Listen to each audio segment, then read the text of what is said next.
Okay, it looks like we're all set. Great.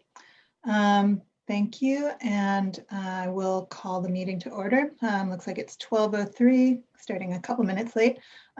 Ms. Cook, will you please help me with attendance? Yes. Chair Keener, Present?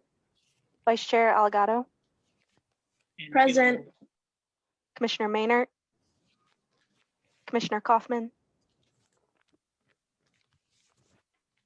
I think I saw here, but I didn't hear anything. We're not hearing you, McKenna.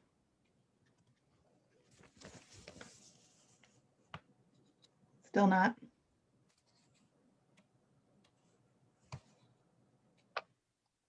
Is the visual currently enough for attendance?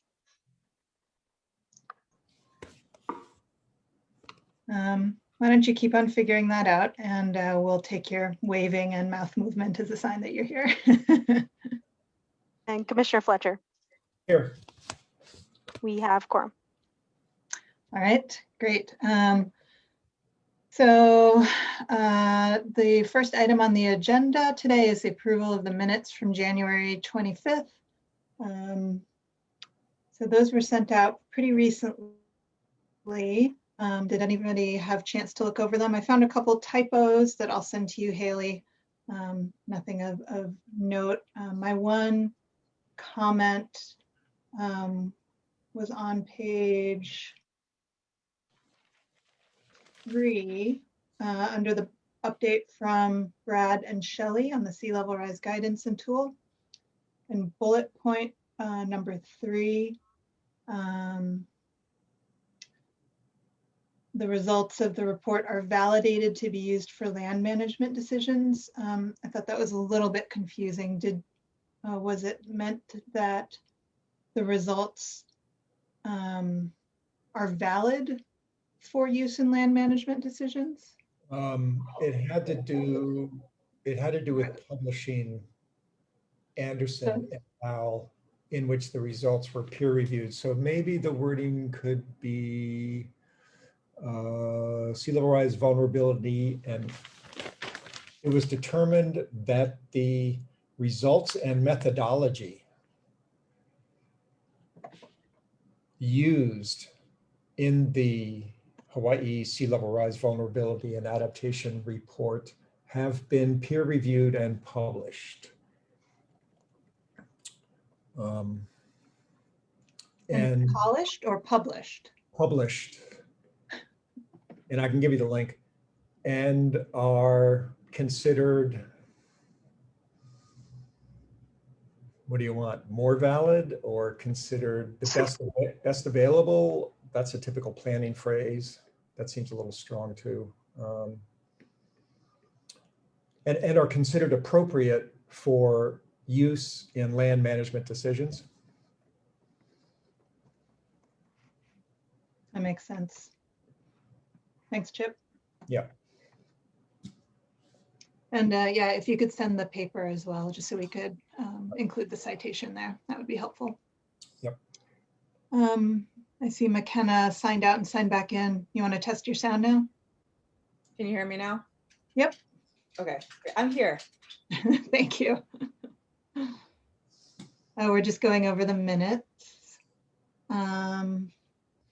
Right, other than that bullet point in the sea level rise guidance, were there other comments or revisions? Yeah, I had on page 1 in the first bullet point,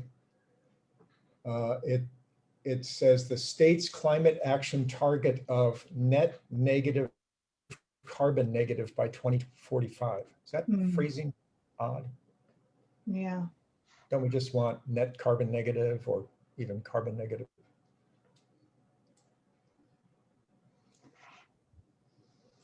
Maybe McKenna, do you know if that should be carbon negative or net negative by 2045?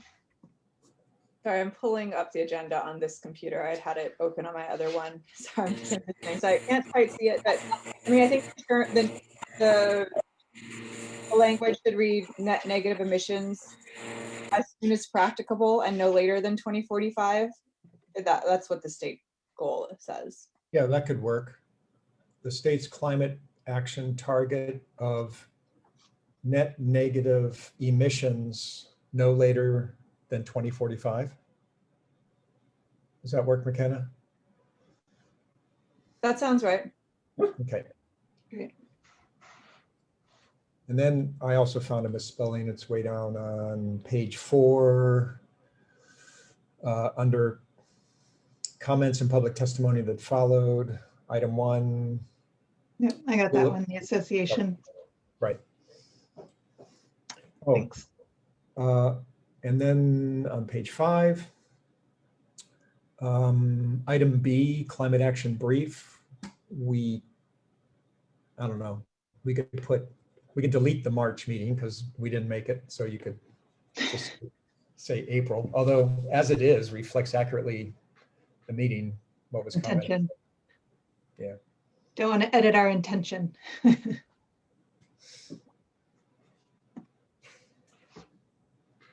That's it for me. Thanks, Chip.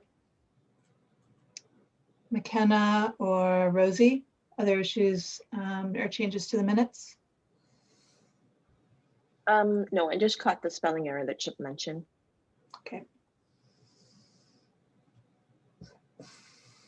No, I have no changes. Okay, thank you. I made some of those notes and with a couple other just like missing words and minor things, and I'll send update that and send that to you, Haley. Okay, so we'll Do we call need that. to motion to adopt the minutes or Oh, no? sorry. I always can't remember if we need to.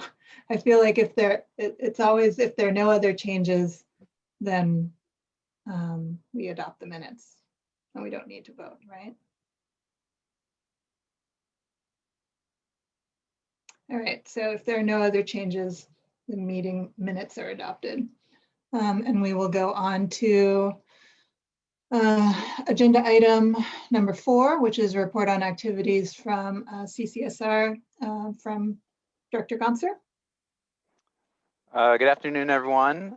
Thanks for having me. As always, happy to be with you to provide updates from the last commission meeting of January the 25th.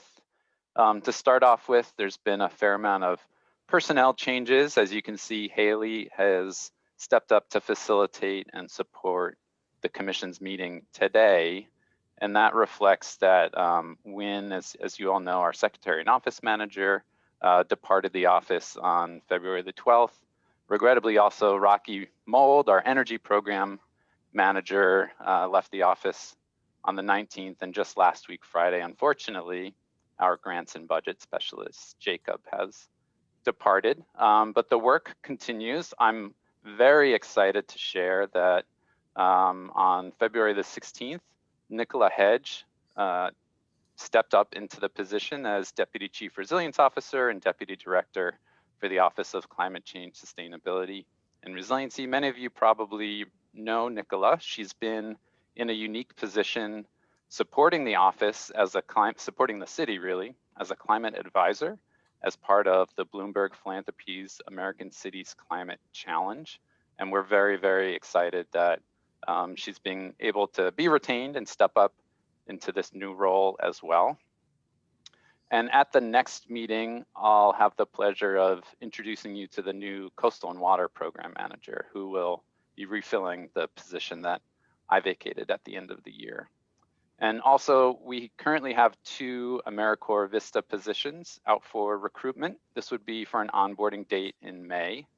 And these include both the Climate Action Specialist and the Public Policy Research Analyst. Also, since the last meeting, we hosted a virtual climate action plan briefing on the draft CAP, and both the comment period was extended to February the 12th and has since closed. We're currently reviewing the comments for consideration, and we're writing responses to each comment, which will ultimately be posted online at the project website so people can get a sense of the kinds of comments that were received through the nearly 2-month public comment period.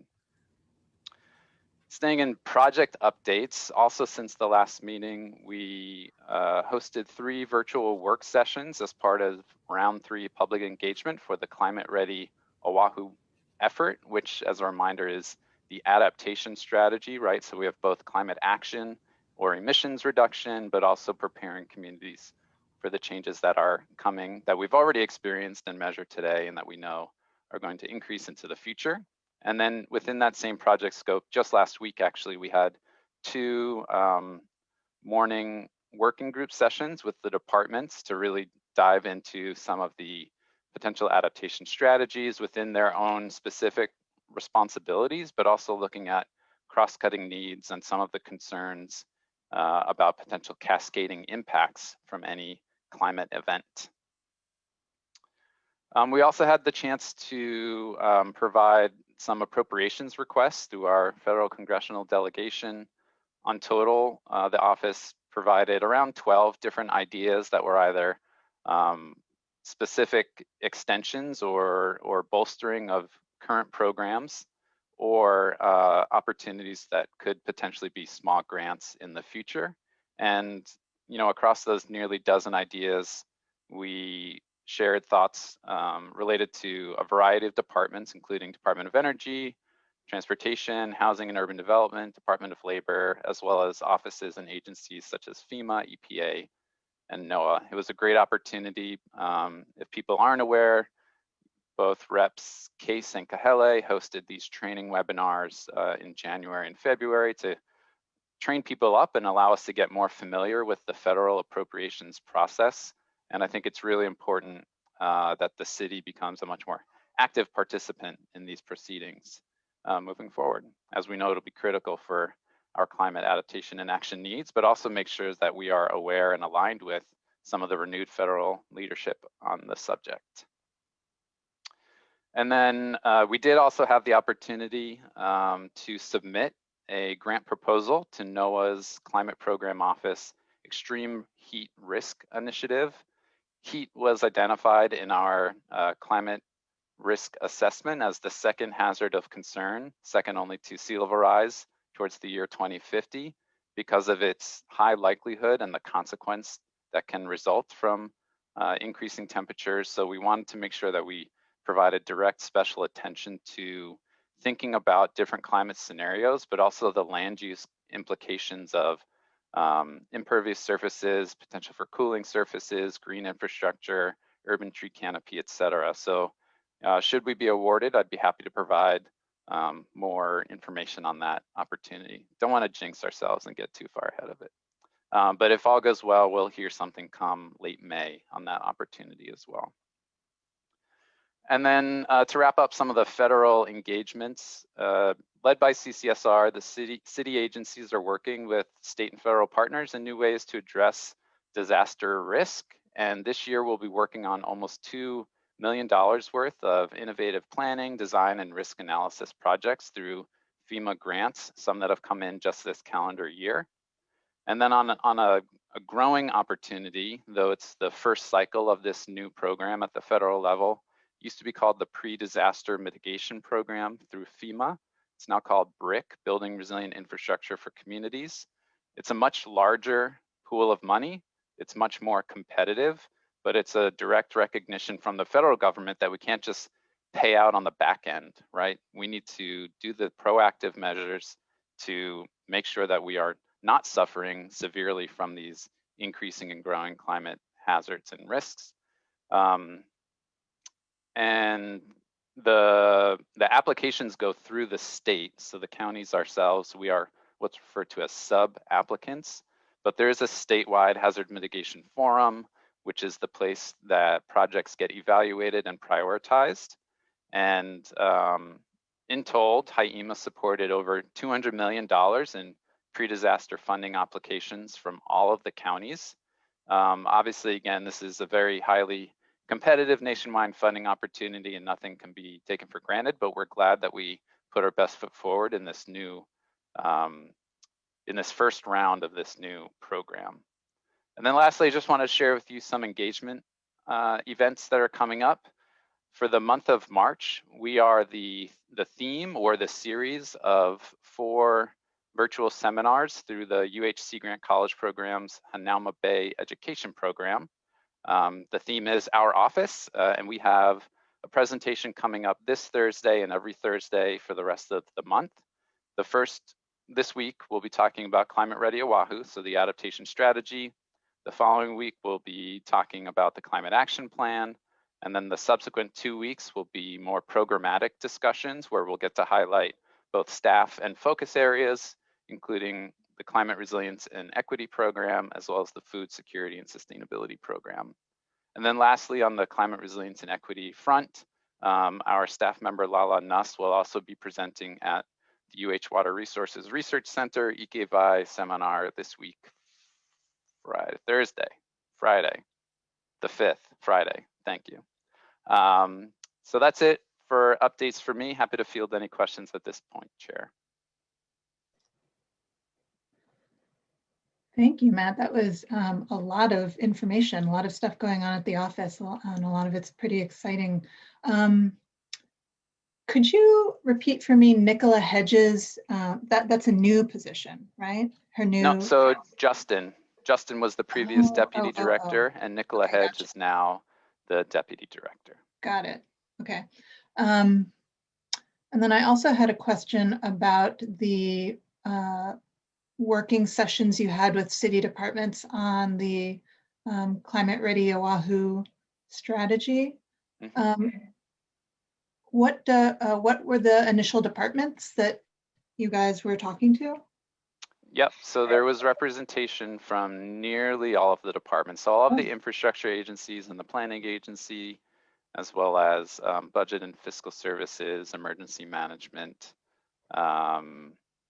We had conducted interviews with all of the agencies last year, though not all have been direct participants in the working sessions to date, just because of their purview and the sort of services infrastructure that they manage.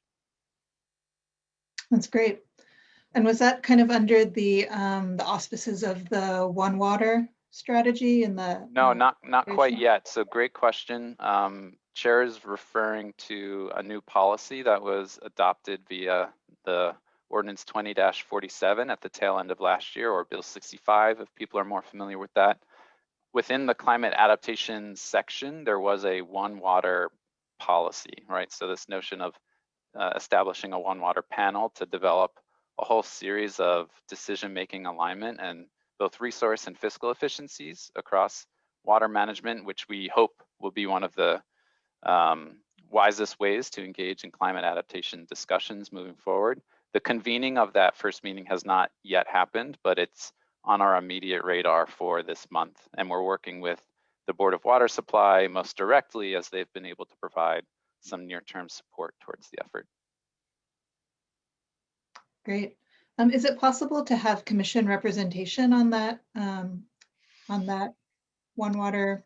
Yeah, that's a great question, Chair. I mean, the panel, as described, alludes to directors of different agencies, but I think that's a good point to see, how to bring additional, at least the inputs that can support decision-making. As it has not kicked off yet, I would need to refer back to the way it's shaped. But obviously there's likelihood for participation along the way. Great, yeah, I'd be very curious about that and interested if it's a possibility. I think it'd be a great way to kind of integrate with the work that we're doing. Yeah. I had one more question before I pass it off to other commissioners about, you were talking about the increased federal engagement with state and federal partners, talking to FEMA with their new or renamed BRIC program. So one of the things that we were talking about for the commission meeting next month was having both representatives from the city and from the federal level to kind of talk about funding priorities. Would it be helpful for you to have someone from the FEMA BRIC program, or are you already engaged with them and you don't need to know more about it? Chris Cunningham in our, sorry for the feedback. Chris Cunningham in our office has direct points of contact with with FEMA and working through the State Emergency Management Agency. It certainly doesn't help elevate everyone's understanding on a reshaped program and what that may mean. And again, they are proposing even more funds into the program for the next year, as the growing recognition is we cannot hemorrhage funds after the fact. While the US has been okay in some sort of resilience measures of adaptive capacity related to our vulnerabilities, it's only because we throw a lot of money after the fact. So they're trying to rectify that through really beefing up and increasing the pre-disaster efforts through this new program, BRIC. Great. I'm seeing a couple questions coming in the chat too, also about FEMA BRIC and HIEMA from Melissa May and Nancy McPherson. So maybe those are something we could look into, having someone represented at the next commission meeting to kind of talk about those initiatives on the federal level and how to streamline them. That could be something that could bring together the different city agencies and state and federal initiatives. So we can follow up on that. Sure. Those were it for my questions, I believe. Chip, McKenna, Rosie? Sure. Oh, sorry. Go, McKenna. Okay, thank you. Well, I have follow-up questions on the BRIC program, but maybe I can hold them if we're going to have time to really explore that next month. But you know, just looking through their website, one of the things like that, the questions that come to mind that I'd really like to explore are things, you know, to what extent does it have to be in our hazard mitigation plan in order to qualify for the monies, and does that mean we're going to try to, you know, I know we just went through that process, right? The city and county did. So like, what does that mean? Also, to what extent, what kinds of hazards are covered? Like, would sea level rise vulnerabilities be incorporated in that, you know, in comparison to things like storms and coastal erosion, right? So anyways, those are the kinds of questions I have on it, and it would be great to learn more. My question was the same as McKenna's first question, which was alignment with the BRIC requirements and our mitigation plan. Yeah, we'd be happy, Chair, should you put this on the agenda, to also have our staff, Chris Cunningham, participate in the discussion as appropriate.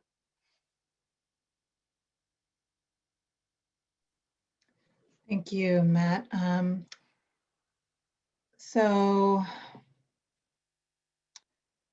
are there other, so if we had other federal reps, so obviously maybe Chris would be a good one to cover the BRIC grants, but are there other federal agencies where you feel like the city has a blind spot and could use more information about initiatives that are coming down? When I think about who to maybe try and invite for next month? Yeah, at this point, none come immediately top of mind. I think, you know, we're learning more about the directions, language, and priorities, and renewed efforts or realignment within some of the federal agencies, and where they might be putting priority on certain kinds of things. So we're very open to hearing from anyone, in the same way that I think a lot of guests and participants in these commission meetings would be. Okay, great. So at this point, I will open it up to questions from the public for Matt, or follow-ups. There are a couple in the chat that we already addressed a little bit. Maybe that we're going to get more speakers next month to kind of elaborate on these issues. But Melissa or Nancy, feel free to unmute yourselves if you want to elaborate on those questions, or if there are other people with questions for Director Gonser, feel free to speak up. Should I just attempt to address their chat questions directly? Or? Sure, Oh, I see Nancy just appeared. Nancy, Yeah. Did you want to follow up? Flying in from Molokai. No, I'm trying to understand, because I have interacted with HIEMA in the past regarding projects on Hawaiian homelands, but if you think it would be a better strategy to work directly with the city and county, you know, on those kinds of, because I know we kind of have jurisdictional questions and that sort of thing, but, you know, I definitely don't want Hawaiian homelands to be left out if there's a good initiative that's being put together. by the city and county. I'd really like to talk with you more about it before the next round anyway. Yeah, thank you, Nancy. I think, whether it's for this commission or outside, there's obviously, it sounds like a growing need to make sure that we're continuing to have discussions. Jurisdictionally, obviously, the city would think about hazard mitigation across DHHL holdings on Oahu for certain. So we would want to make sure that we're being supportive of needs that are identified and part of the hazard mitigation plan. I think to the other point of like where the state is typically the intermediary for monies down to the counties as sub-applicants, I would recommend you do reach out to HYEMA, Nancy, to see, especially since DHHL is at that entry level, that first state applicant stage, as you might be able to be a direct recipient. But all good things that we should make sure we're coordinating on. Yep, thanks. Well, because the infrastructure interconnects, especially on Oahu, so. Yeah.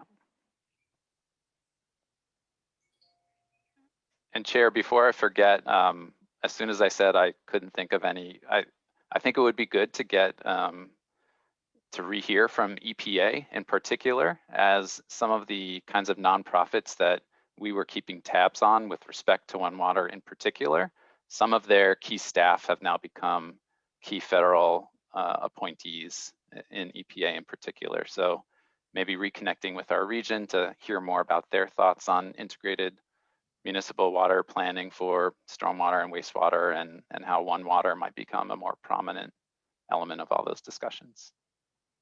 Great. Thank you.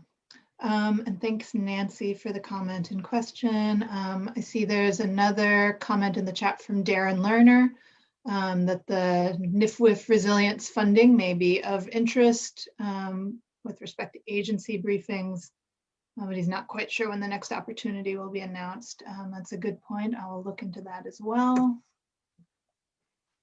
I know there were previously some issues with that resilience funding because I think it required a hefty match of some sort, but those requirements might be changing.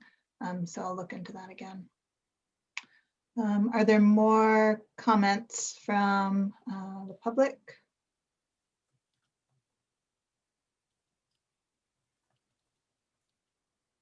Not seeing anything. Paging around. All right, if there's nothing else, thank you, Director Gonser, for your updates. Certainly. The next item on the agenda is communications and correspondence from the public.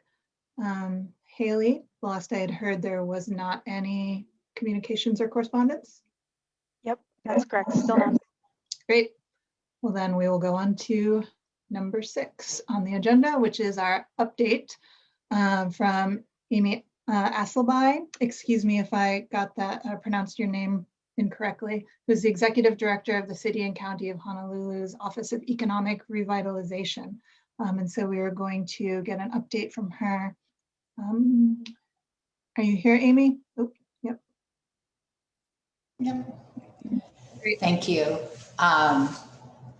Aloha, I'm Amy Asselby. I am the Director of the Office of Economic Revitalization. Much like the Office of Climate Change, Sustainability, and Resiliency, our office is attached to the Office of the Managing Director. So it was a lot of work over the last number of years. I think that CCSR with the previous administration was looking at how to enhance the role of economic development and also, have another kind of partner organization in the managing director's office with CCSR to kind of build out the economic components of their work, as well as, during COVID, it became ever more clear that the city needs to play a larger role in economic revitalization. So thanks for having me join you. I won't take 30 minutes, but I'll share a little bit about what we've been doing, and just happy to answer any questions and take any good advice. I also wanted to note that I think, was it last month, Matt, that the National Association of Counties did an interview with both of us about the intersection between economic recovery and climate change. And I think the folks at CCSR could share with you that article if they don't already have it posted on their website. We really don't yet have a website in the Office of Economic Revitalization, except to say that the oneoahu.org website is run out of our office, as well as 10 staff who handle the oneoahu.org call center. We have 5 staff that are business and constituent educators. So even in COVID, they've been out in the community meeting with both individuals, but primarily focused on businesses. I just got a report a few minutes ago. They've been seeing, so far this year, they've seen about 250 businesses face-to-face to offer them, support, information, help with the PPP, get some feedback, etc. But I just am kind of pointing that out because it's one of the ways, a new opportunity through the city that we can communicate directly with businesses. Additionally, there's a weekly newsletter that goes out through the business and constituent educator team. This last week, maybe 3 of them have gone out because there's been multiple updates with regard to the PPP program. But that newsletter right now goes out to about 9,000 businesses. And we built that list from some, but not all, of the over 10,000 businesses that participated in the Small Business Recovery and Relief Program last year. So we're still adding to that list and would love to have more join us, and also, to share information from you folks that you think might be helpful. So moving on from that, we have presently around 31 staff, which was quite a quick build up and build out of our work. I started at the end of July in 2020. So it's been a busy time standing up programs in coordination and in support with CCSR and other city departments and offices. The focus was really helping businesses and people that are struggling, right? And trying to help people get back on their feet. We now, in terms of our staffing, have program managers around food sustainability and agriculture, which again is kind of a shared part of CCSR's and the Office of Economic Revitalization's growth. We have a small business and finance program director and an innovation and technology director. We also have a Pacific Islander liaison, which as far as I know is a first for the city. I mentioned the business and constituent educators, and we also have a couple folks on communications, as well as 4 really amazing AmeriCorps Vistas that do a lot of research and other engagement for us. So moving on to the next slide. This is just a little bit of a tweak from our strategy last year. As I mentioned, helping struggling individuals and businesses get back on their feet. Last year was preceded by helping to create a COVID-safe economy. So we were doing a lot more in trying to get PPE and other supports to nonprofits and businesses that didn't really have what they needed, as well as getting the information they needed to keep it safe both for their employees, as well as to encourage the public that they were doing everything that they possibly could for a safe place to shop or do business with them. So now helping struggling individuals and businesses get back on their feet is our number 1, where it was number 2. And then for now, our second and third strategies kind of align with where we were last year with one component. and that is to support community and entrepreneurs with resources to build a diverse and resilient economy, as well as invest in an equitable recovery that offers opportunities for everyone and every business to thrive. So we really feel that government has a role in identifying equity as a huge issue in how we conduct programs for economic revitalization. And as is evidenced by having a Pacific Islander liaison in our office, that's just sort of a tip of the hat and a caveat in the sense of we know where we need to go in understanding how the pandemic, as well as other systemic barriers, have hurt certain populations more than others. So that said, I think all of these things align with, and hopefully there's an opportunity to do some of the learning around equity and a more equitable recovery with the work that the Climate Change Office has taken on in that area to date. So moving on, applying lessons to climate change readiness. I think first, the most important insight we learned is that our primary resources are right here on our island. There are people, our ideas, our work, our place, our relationships, our culture. Businesses and government are a part of this economy, but all of those are made of our people. So again, just to reiterate, that priority is always our people and place. Secondly, as I mentioned earlier, pandemic has just been devastating to many communities, and even more so to those that have had fewer resources and less access to super basics, secured housing, nutritious food, healthcare, job training, internet. And these all are vital links between our recovery and climate change. For example, just looking at the idea of place in this arena, if we don't make the best use of our available land to grow, process, and distribute locally grown food right now today, we don't do that, right? We import 85% of our food. So one example of how important our place is and addressing the inequities here. Second, the place is essential to tourism.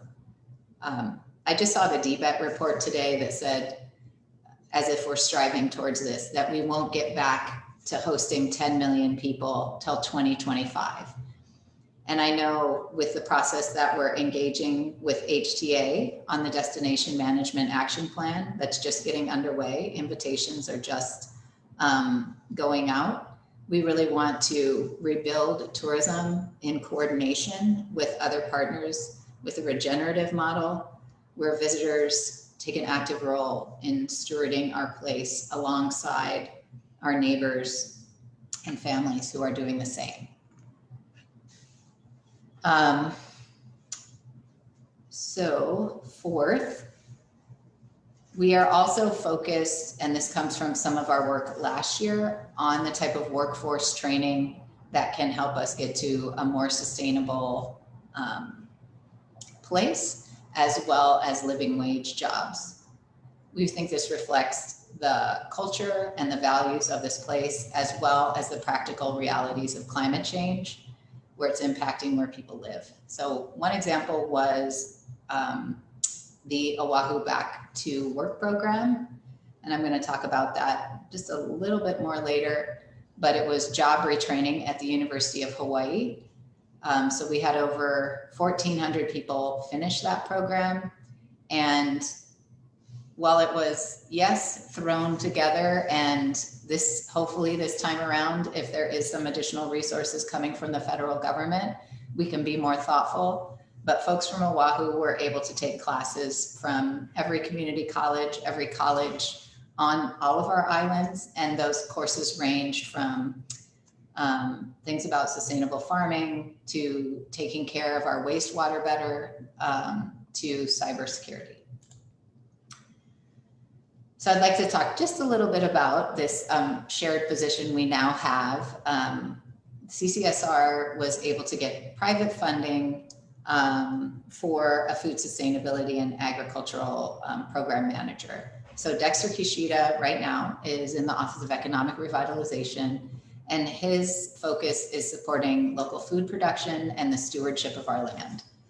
A couple of the programs that we ran last year, Farm to Car, Farm to Food, and Fish to Dish, are listed on this slide. Farm to Car, you may have heard about, was run through the Blaisdell Center with Hawaii Farm Bureau. And it was just taking a lot of the produce that was no longer going to our hospitality or restaurant industry and trying to get it out to direct to consumers. So instead of just a CSA box where you get whatever you get, the people who participated in this program could literally shop online from our Oahu farmers and pick up that box of food that they selected directly at the Blaisdell. So it was an attempt to do it to keep farmers farming, but also to get food directly and in a safe way to consumers. Farm to Food was around, in total, about $6.6 million program that we did work with Ulu Pono on, and they helped us with some of the private resources where the federal dollars couldn't go. But every kind of little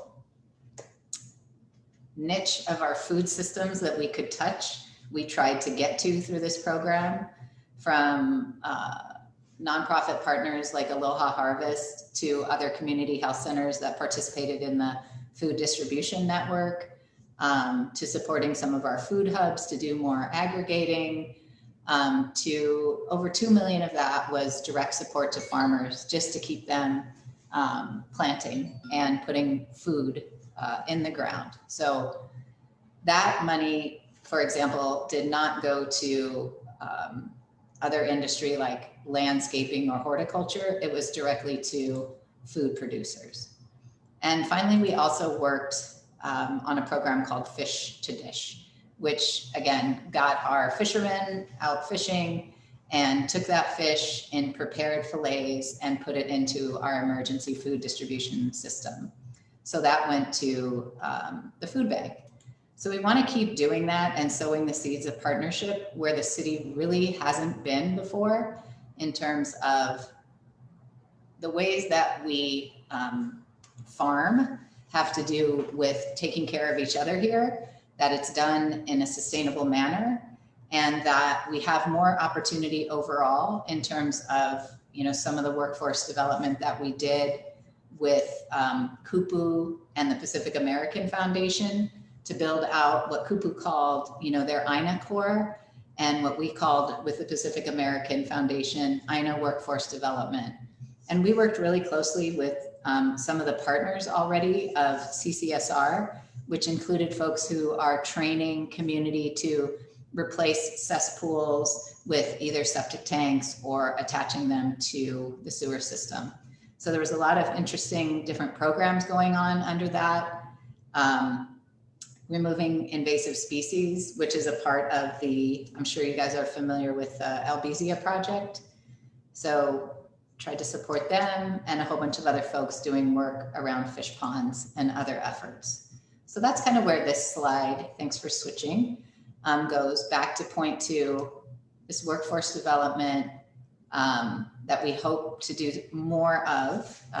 Again, if the federal government provides some more resources for COVID relief, to diversify our workforce and to do INA workforce, which we think helps to, complement and target where the city can come in on that destination management action plan. That even if it's a small program like HTA has rolled out to allow visitors to stay an extra day in a hotel if, let's say, they go out and spend an afternoon with sustainable coastlines cleaning up a beach. What we're trying to say is those programs need to be much more robust if they're going to interact and work with our visitors. They need volunteer coordinators. They need all the equipment and supplies to do that work, as well as being acknowledged as an integral part of our economy, and not just kind of like some extra great, you're doing a fish pond, as a side project. This is really a part of taking care of our place, jobs for people where they live, and also doing some more to actually feed, take care of ourselves, and as the people who live here, take a little bit better care of our place. I'm sorry if I'm repeating myself, but not all notes for this. So the next page, just a quick note. We did work with Hawaii Investment Ready and stood up an innovation fund, which provided grants to 26 nonprofits and for-profit organizations. For example, Shifted Energy, Olin Lagan, who has deployed these smart water heater controllers to reduce monthly energy costs. We focused on low-income households who had also experienced some harm due to COVID and tried to get those into them. Ma'o Farms was also doing some innovating in terms of less people on the farm and less, more requirements for social distancing. They were able to purchase an automated post-harvest processing equipment line. So they have more volume to produce food, but they also could bring in a larger workforce to get out in the field. One of the other programs was Hokeo Ikepili, which created a workforce training program for unemployed workers, students, and interns. So they were gaining firsthand experience in ecosystem restoration and conservation by learning to use the NRDS platform. And then the other one I'm just mentioning here real quick is Pop-Up Makeke, and hopefully a few of you shopped on that last year. Just trying to help Hawaii artists, crafters, and creatives to get their products into the hands of both local people as well as mainland tourists who might come here and purchase. I'm happy to say about 25% of those sales actually went to people on the mainland, and another, I think 7% were purchased internationally. So it kind of showed us there's a market. Sometimes these are folks that literally made their entire annual living at Merry Monarch, and because it isn't being held, had no revenue. So it's kind of an exciting development that the Council for Native Hawaiian Advancement stood up, and we were lucky enough to be able to contribute to them growing that. And then finally, just one last slide about our Pacific Islander liaison and the work that she has been doing. It's really about partnerships, connecting with folks on the ground, and trying to build the nonprofit capacity among the different Pacific Islander organizations. So it wasn't strictly COVID, right? And you can see by some of the webinars that we've held this year, yes, we're really focused on vaccinations, because to this point, honestly, there's not a lot of 75 plus Pacific Islanders who've been able to get vaccinated. And in coordination with our community health centers and We Are Oceania, the Marshallese Community Organization of Hawaii, and others, we've been able to do a little bit more to reach out to people, help them to understand, feel that the vaccination, or understand if the vaccination might be safe and appropriate for them, and then how to get access and get an appointment scheduled. This is a community in many cases that if the outreach is not conducted in the appropriate language, or if it's not through the channels of trusted information, that it is just not received.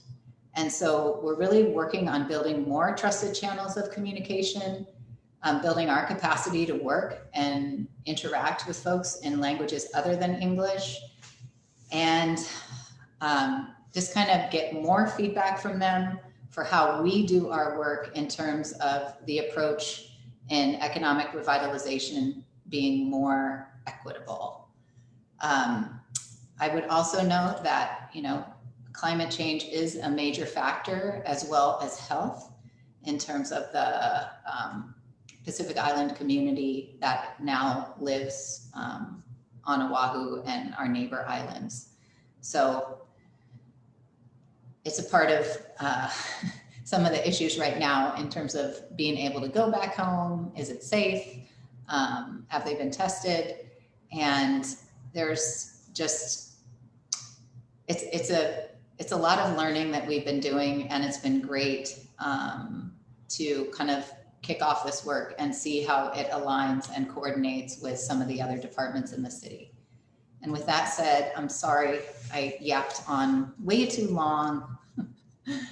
I will blame my staff for creating an overly long presentation. Thank you. Thank you so much. And thank you for taking the time out of what's obviously been a very busy, not even a year, 10 months or whatever it's been since you guys have been set up, and taking the time to update us. And it was a great presentation. So did not go on too long. I definitely want to get a link, if you or Matt have it, to the interview that you said you did together. I don't think I had seen that. So dropping it in the chat. Oh, and there, Matt has it. That's great. Thank you, Matt. Yeah, I'm definitely going to want to read up on that. But there are definitely so many good intersections between the work that you guys are doing and the larger climate change and CCSR program, which you addressed really well. And one that I really liked, and I would want to bring up with the commission and maybe CCSR for doing more on in the future, is what you brought up about really institutionalizing or making a more robust system to support sustainable tourism, and making it really not just a side project, but a centrally recognized role or department in both recovery and the future of Oahu and the state. So I would love to bring that up with the other commissioners for something to work on more later. And if you had more comments, Director, on how we could be helpful in that role, I'd be interested in hearing them.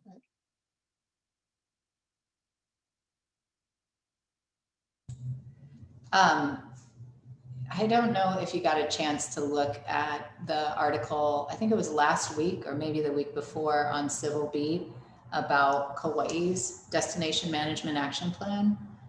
But I think we have, first and foremost, a more balanced array of expertise coming to the table, whereas in the past, HTA was almost 100% focused on marketing this island and our place. And the folks that are engaged include everyone from Uleli of Woodside at the Nature Conservancy, Albie Miles. I think I just saw his comment was, I'd rather be an advisor than on the commission. But we have, I think it's about 24 members that were jointly selected for this group and for this work, that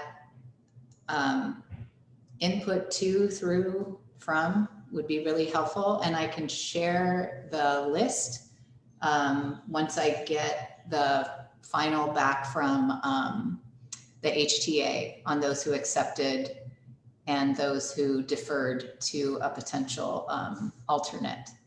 But really look forward to a different and or restart of the county's relationship with HTA, and focus on the destination and the care of our people in place in equal proportion to the idea that we would like tourists to come and visit. Yeah. Thank you for that. Are there other comments or questions from the commissioners? Rosie? Yeah, thank you for that presentation, Amy. I had a couple comments. One was, I'm pretty disturbed by the fact that we are using the 10 million visitors a year as a signpost for what we want to get back to. And I think what we really need to do is to do some kind of very comprehensive study about carrying capacity of tourists plus people on the islands to determine if that's where we even should be going back to. So that's my first comment. I know you're not HTA, but I think that given, as what you said, there are more people at the table, that those are the kinds of exact questions that we need to do.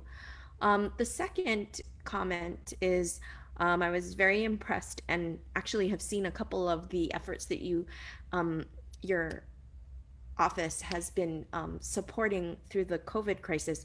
And something that occurred to me was this is very similar to what happened. I was a child, but I was very much aware of it in the 80s when the plantations were shutting down, and there had to be like a huge, massive retraining effort for people. And I think that in a way, that's kind of the tipping point where we're at with tourism is we really have to decide if we're going to lean back into unsustainable kind of industries or if we're going to go ahead, and it's really, really scary.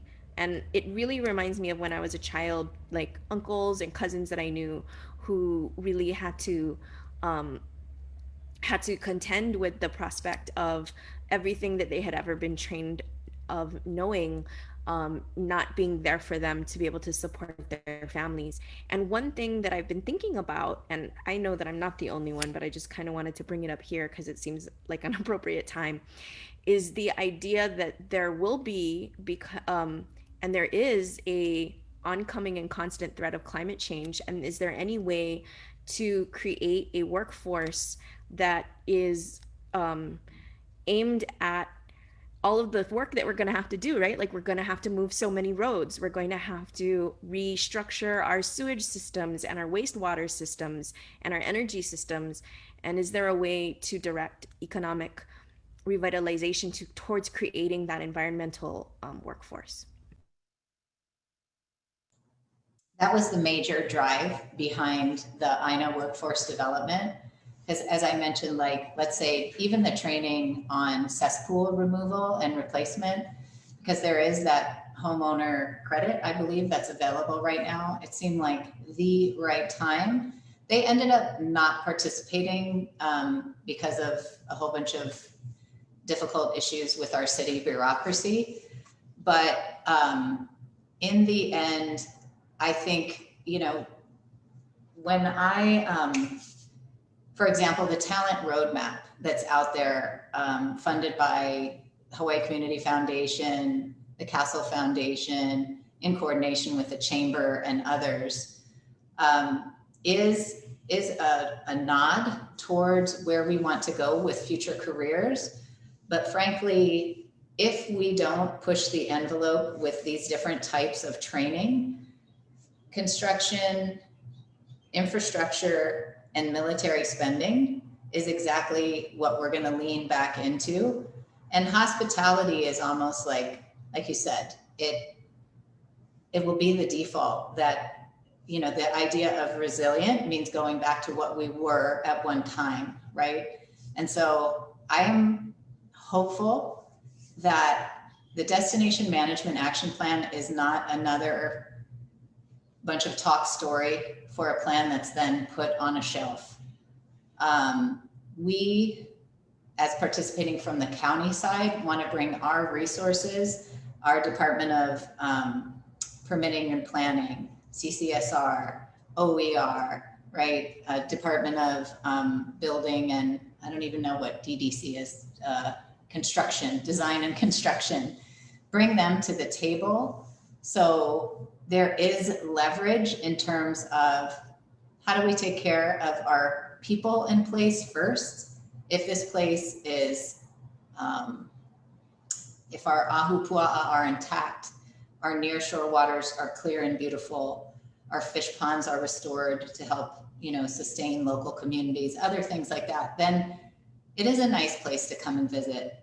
But it's managed towards an economic revitalization that addresses what's come across in every kind of study that you and I have seen lately, from the Kauai study on youth, who say that they don't feel like the island that they're growing up on has anything for them, there's no future for them on their island, to the healthcare associations, their required health needs assessment that said folks on Maui felt that tourism was impacting their health negatively, right?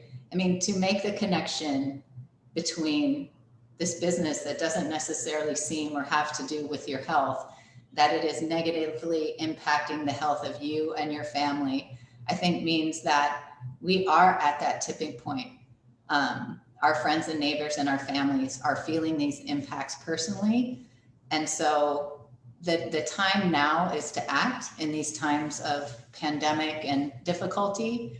I think there's a great opportunity for change, and being able to work with Matt, being able to stay in touch with folks like you can help provide that, that wherewithal, the courage, and the leap of faith to, say, one of the programs I was excited about and UH was really happy was they had 20 positions for heating, ventilation, and air conditioning. And it doesn't seem huge, but over 60 folks who worked in facilities at our hotels said, we want to go and work in this other area. We can be trained. We're going to move out of the hospitality industry and learn a new skill and trade that is more about, taking care of our people and businesses rather than tourism. So I think there's small and then big leaps that together, if we're on the same page about these things, that we can keep making, piloting, and building towards. That's what we're here for in our office. Thank you so much.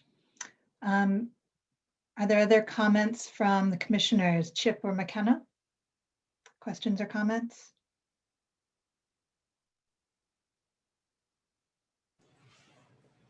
Yeah, I have a comment. It's extremely easy to agree with all these points, but tourism was able to replace the plantation economy because it's a massive source of revenue. Unless there's some other massive source of revenue to replace big tourism, we're looking at hundreds to thousands of families having to leave Hawaii.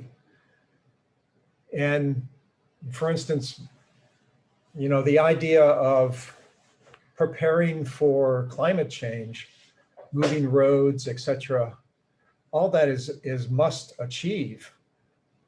But if it's through government programs, there needs to be a tax base. And where's the tax base going to go if big tourism goes away? I am not a supporter of big tourism, by no means. But there is this fundamental economic problem that, if overall the budgets decline, so does our capacity to do whatever category you like regarding climate change, mitigate, adapt, and even sequester, which is so important as well. So I just see a huge budget problem here. Sorry, can I respond to Chip before you go, Amy? Which is, I think the fallacy in that logic, Chip, is that you have to replace one big thing with one other big thing, as opposed to replacing one big thing with a diversified menu of medium-sized things and some small things. So I think, but I want to say that I think the temptation to replace it with one big thing or just remain in that one big thing, of course, and I think this is where you were kind of alluding to, Chip, is it's easy to just be dependent on one industry as opposed to do the hard work to build up and create a diversified industry, which is, of course, diversified economies, which are more resilient to these kinds of shocks. Yeah, of course, I agree with you. Absolutely. Of course, I agree with you. But I just have not seen the numbers. There's been all through 2020, I don't know how many groups came together to do planning along these lines. And I just have never seen any hard numbers that show any of those pathways as being achievable.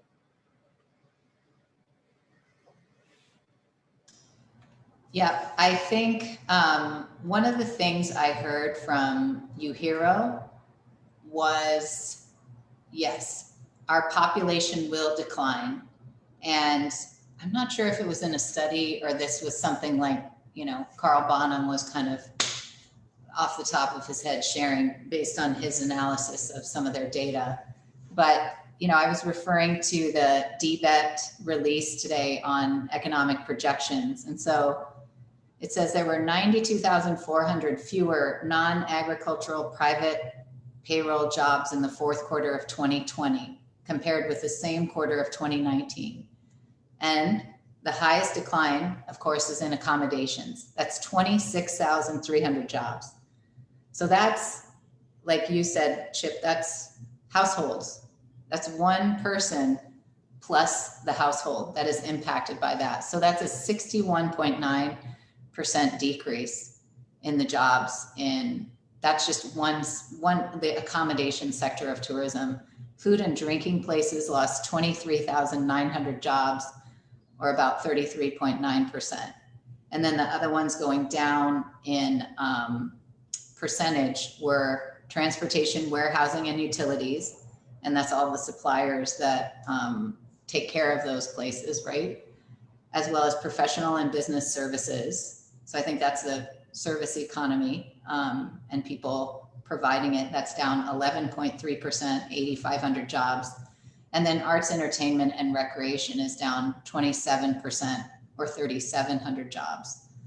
But there are some bright spots in that. Arts, entertainment, and recreation.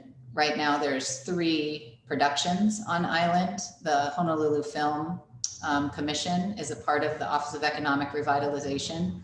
That is a record for the number of productions that are here. And what I love about that is it features our place. Generally, like when I see Hawaii Five-0, it is the most beautiful shot of Honolulu or whatever that I've seen. But there are 2 more productions that are coming to our islands. And so those are, you know, generally well-paid, unionized work in terms of how that's supported here on these islands. So we've all contributed to that in creating a net of safety where people felt they could come and do these productions here. So that could wane over time. But I think we have to, as you said, it's unlikely to be one industry. So it'll take a lot of creative people. We don't have the plan, Chip. We're happy to work with you on what that is. But we do have a lot of documents over time that tell us what we need to do and we've never done. Our comprehensive economic development strategies generally are created very well-meaning and very minimally enacted. So I think if there's anything to finally take some steps towards all of that well-meaning, super data-driven planning, that's one thing that together with Matt, we'd like to take more steps towards in our time here at the city and county. But we need folks like you at our side to help make that a reality, honestly. Thanks, Amy, so much for those comments. I really appreciate them. And I hope I didn't put you on the spot, nor you, Rosie. Really, where I would love to hear a plan is from, I have to be careful here, from our elected leaders. And I just haven't heard it yet. And it's a very frustrating situation. Yes, it's easy to be challenging about these ideas, but I think we really do need to see our leaders provide us with a real pathway forward, and I haven't seen it yet.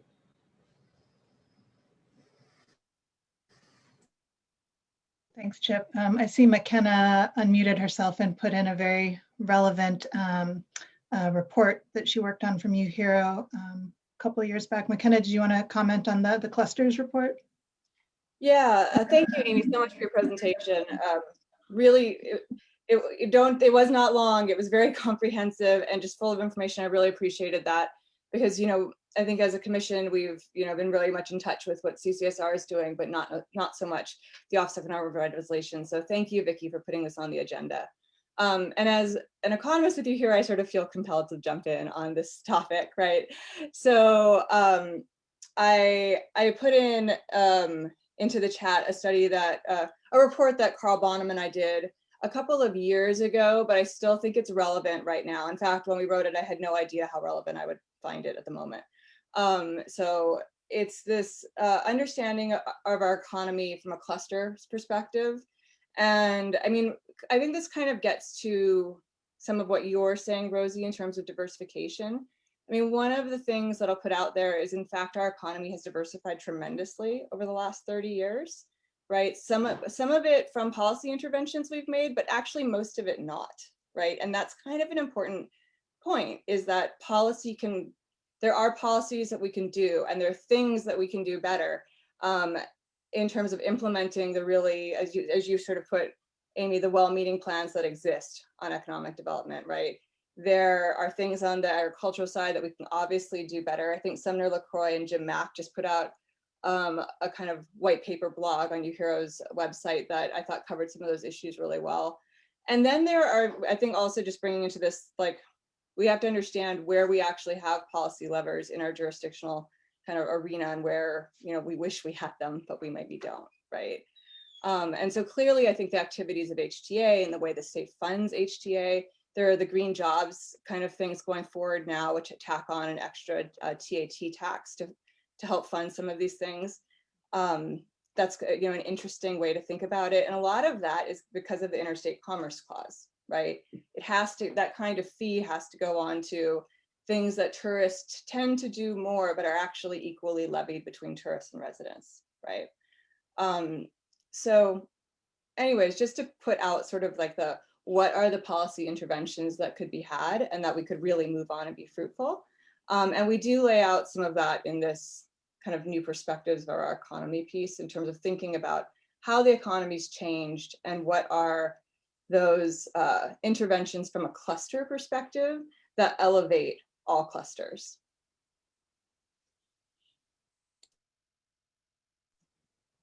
Thanks, McKenna. Can you give us a 2-sentence summary of what clusters elevate other clusters? Well, mainly it goes, so this I think is the intersection to climate work, but to some extent, but a lot of it is basic infrastructure stuff that doesn't have kind of, a sexy splash from a headlines perspective, but it's the bread and butter things of, really highly functioning infrastructure, housing that is affordable or more affordable, right? And educational structures that support people. Like, those are the things that keep families and people in Hawaii functioning and here, right? And if we don't have some of those basics in place, then we start seeing, that loss of human capital.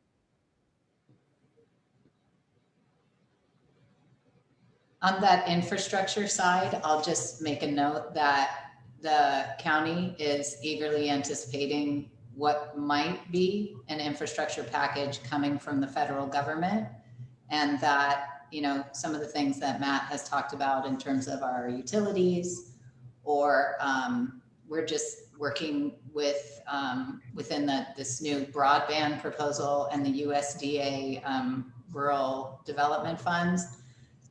We're focused on how do we get that broadband benefit, the emergency broadband benefit, to households, to make sure that your healthcare, your online learning, and if you need to order your food via Wi-Fi, that is available to every single household as a basic utility today.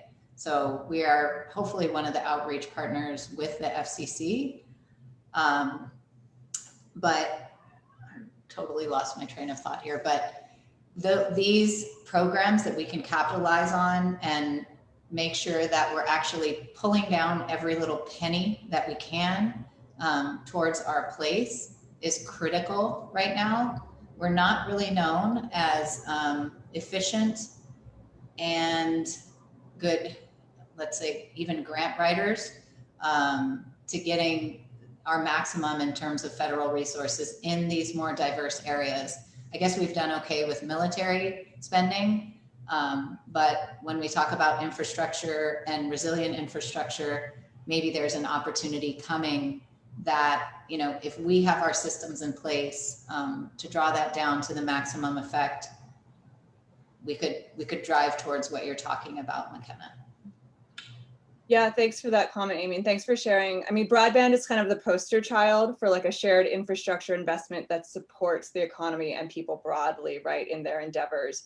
And then making sure it has an equitable layout, as you just described, I think is so important. So yeah, no, those are really awesome kind of, you know, areas to push on. So very much appreciate it.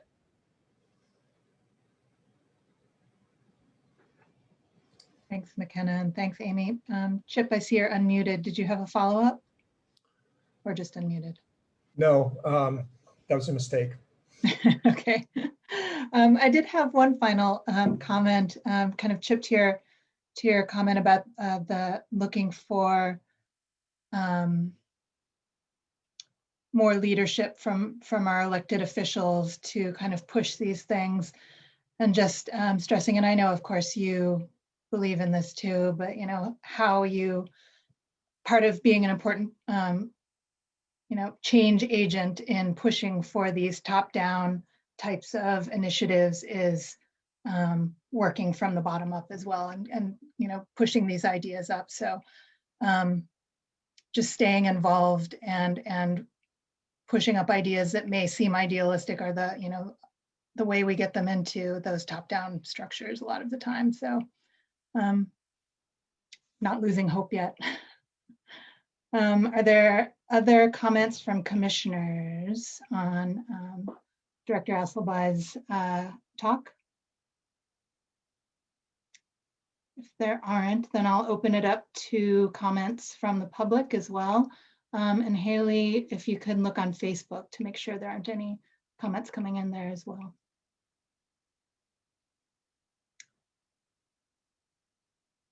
Any questions or comments? No comments on Facebook.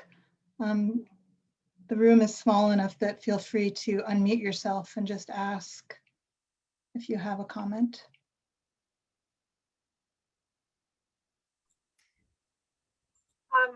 That was a great presentation. Thank you. And I was just thinking, you know, the Build Back Better idea, you know, and hopefully we can get some federal funding for that. So because not only do we need to transition off of tourism, we need to transition off of fossil fuels. So everything we can do to move things in that direction. You know, thank you for all the work you do, Amy, and it was an excellent presentation. I learned a lot. Thank you. Hi, Katie Ulupono. I just want to second Nancy's statement in that when we talk about infrastructure investment, I think it's really important to sort of qualify that not all infrastructure serves all of our community goals all the time. Of note in transportation, I would say that anytime we are adding roads, we are not serving ourselves very well because we don't have the money to maintain them, as well as the climate impacts. So I just think a lot of times the conversation doesn't discriminate amongst infrastructure investments, and I think we all need to do a good job about doing that. So thank you, and that's just sort of a note.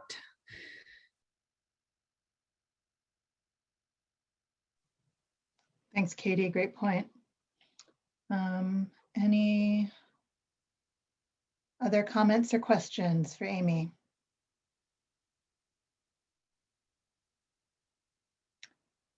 If not, thank you again so much for taking the time, and your talk was not too long. It was much needed and gave us a really great perspective on what the office has been doing. I know that I'm definitely interested in continuing to keep in touch. If you want feedback on or input on some of the initiatives that you had mentioned, please feel free to get in touch. Either through CCSR or just email me directly and we can get feedback to you. Yes, thank you. Matt and I need to find like a good weekly meeting point. It's been crazy so far. So I appreciate everyone's feedback and participation today and look forward to more. Great. Thank you so much. All right, and with that, we are on to the updates on our guidance documents. So we've had a couple delays, but I did want to, I guess since Bettina isn't here, maybe give McKenna a chance to just provide a very brief update on the construction industry guidance document and where we are for passing it off so we can work on the stakeholder input part. Sure. So after our last commission meeting, Rachel, thanks to Rachel, she collected comments and was able to compile them for Bettina to consider sort of ways to move forward on the construction guidance document. And so after compiling and sharing them, Rachel, Bettina, and I met and kind of talked through some of the edits and what, you know, a lot of the comments were just around reorganization and maybe fleshing out some of the citations and things like that. So that's what Rachel's working on now. And then I think what should probably happen, Vicki, is Bettina and I will bring that to a commission meeting, share it so that it can be, you know, made public at that point, as well as then passed off to you to address the stakeholder meeting, I think. Yep, that's what I understood as well. So do we think that April might work for that, for a pass off, or just play it by ear? I guess it kind of depends on Rachel and how some of it's going. Sorry to put you on the spot, Rachel. Yeah, sorry. Yeah, I can work on it this month and get it to you by April. Okay. I've just been working on it since we last met. So yeah, I can definitely do April. Great. So we'll keep on planning for a handoff from McKenna to me at April, at which point we'll really start looking at doing the stakeholder input section to that document. Yeah, and then I think, yeah, so it'll be you and Bettina that can move that portion Right. forward. Great. Right. All right, thank you, McKenna, and thank you, Rachel. Were there any other updates on any other guidance documents in that portion? I kind of, I think we were just putting them off until things are ready to be brought back.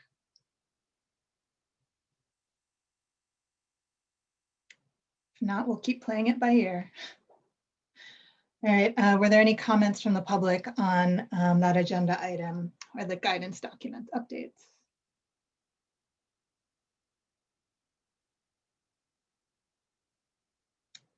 Great. So then we'll go on to agenda item number 8, which is public input for matters not on the agenda. This is your chance, public.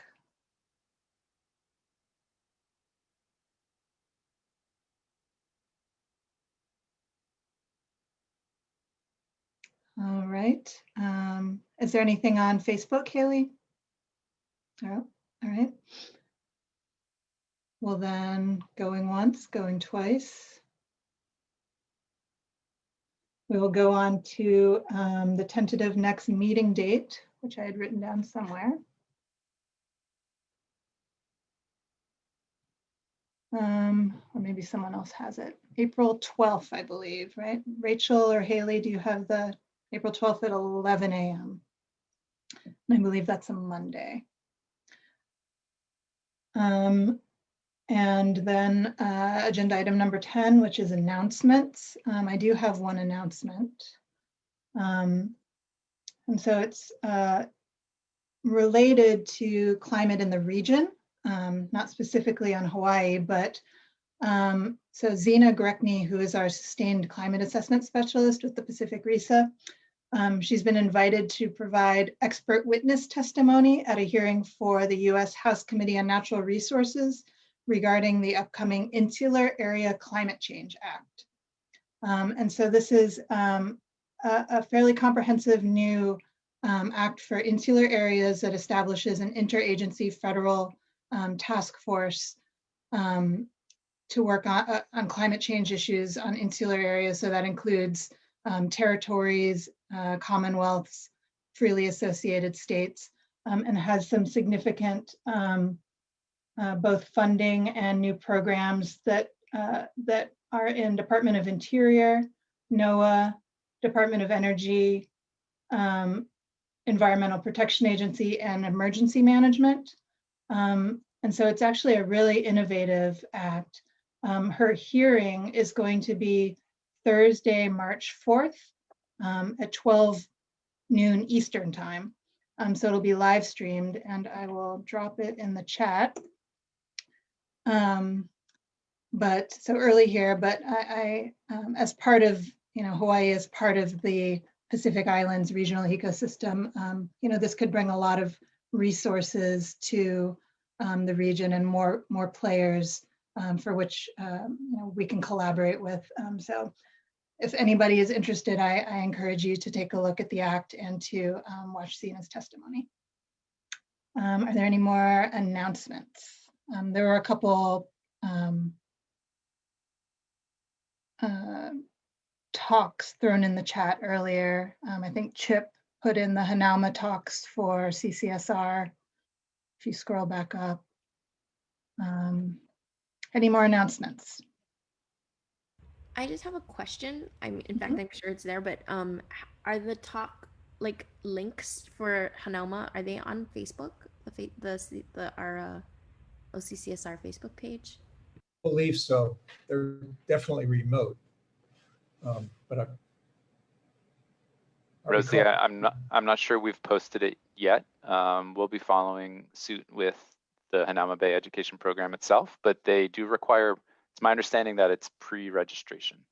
So you click on the Zoom to register, then you get the I was just wondering if there was a flyer that I could easily share that's on. There is, and there should be one forthcoming.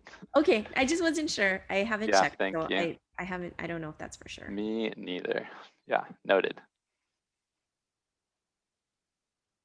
All right, thanks, Rosie, and thanks, Matt. We can repost anything if there's a good link. Are there any other announcements? Anything from the public as well?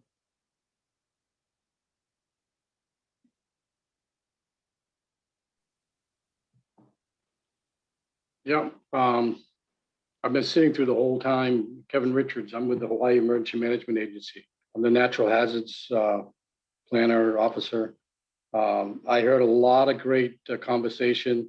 It's the first time I've come to your meeting, and I appreciate the invite. I don't know how I got it, but I got it, and it's very interesting. A lot of diversity in agencies and things of that nature, and I agreed with probably 88% of what I heard today, and that was encouraging. I think you guys are all doing great work. The only comment I would have was on Chip's idea of pushing the politicians. I think if you have an opinion, you have to make it known to the politicians, because I can tell you right now, they don't think the same way you do. And it'll be a cold day and you know where for them to come along with that kind of an attitude where they need and see change as a must. So you can't rely on that trickling down. That's just an impossibility. I do like the idea of coming up from the bottom. That was one of my strong feelings. You've got to push them. And I think that would work. But other than that, I had no great arguments with what was being said. I really appreciate the opportunity, and hopefully I can come in on the 12th and become part of this. I typically run grants for the HIEMA, small ones, NOAA grants and FEMA earthquake grants because of natural hazards. I do a lot of work with hurricanes. I also do the HETAC team, which is Hawaii Earthquake and Tsunami Advisory Committee, which is like the forum. We work hand in hand with the forum in a lot of things, except we do the science side of things.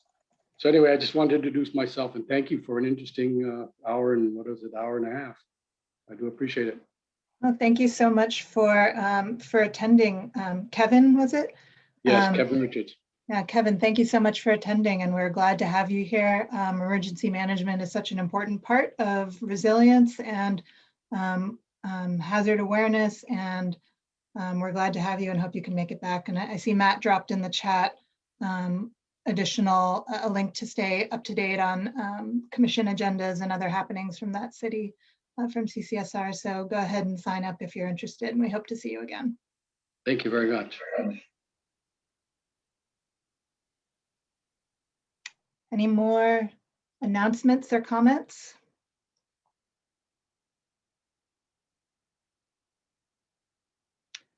All right, well, if not, if there are no further objections, then I believe we will adjourn the meeting for today and see everybody on April 12th.